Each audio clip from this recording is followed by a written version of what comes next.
UEFA changing angle of attack with revised fair play rules. Unknown. With many clubs reeling from the financial fallout of the pandemic and competitive inequality growing despite existing fair play rules, UEFA will on Thursday unveil changes in its tactics for leveling European football's economic playing field.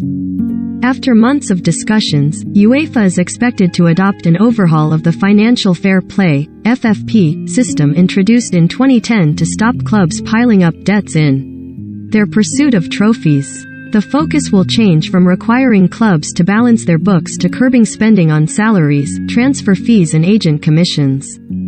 The change of approach could make clubs more attractive to potential investors by putting a fixed limit on costs, Rafael Poli, head of the CIES Soccer Observatory in Newcastle, told AFP. You can inject new money, but you must burn it all in recruitment and salaries, he said.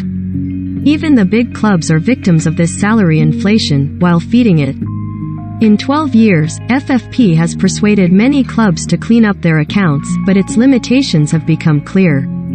Super-rich owners who are not interested in profits, led by state-held Manchester City and Paris Saint-Germain, have found ways to inflate the income of their clubs. On the other hand, as the COVID pandemic cost European football about €7 billion over 2 seasons, FFP left poorer clubs with little room to maneuver. To avoid a wave of bankruptcies, UEFA relaxed its deficit rules in 2020, and then announced an overhaul of FFP. The plan combines strategies used by North American sports. The biggest of those, the National Football League, has only 32 clubs, all in the United States, and negotiates with a single-player union. UEFA, on the other hand, has 55 member countries with well over 1,000 clubs and must contend with EU and national labor and competition laws. That makes the hard salary cap used by most North American leagues impractical.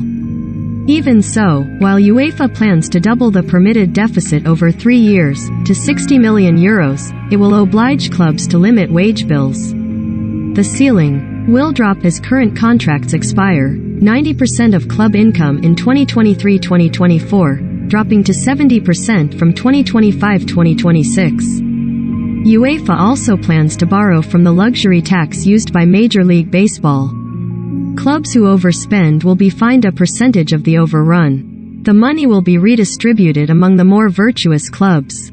Since the wealthiest clubs may not be deterred by financial penalties, UEFA's plan includes signing bans, loan restrictions, demotions from one European competition to another and penalty points in the mini-league competitions that will replace the group stages in European competitions from 2024. Poli says the plan gives even the rich clubs clarity. Investors gain predictability. They can put a figure on their budget if they choose to spend beyond the salary cap, he said, adding that they will be able to brandish the new rules in the face of the excessive demands of players and agents. Yet the new rules will not stop clubs with unlimited backing if they wish to continue to flex their financial muscle. The debt ceiling means members of the old elite, such as Barcelona and Juventus, who have overspent trying to keep up and who showed their desperation by their support of the Super League plan, could continue to struggle to compete.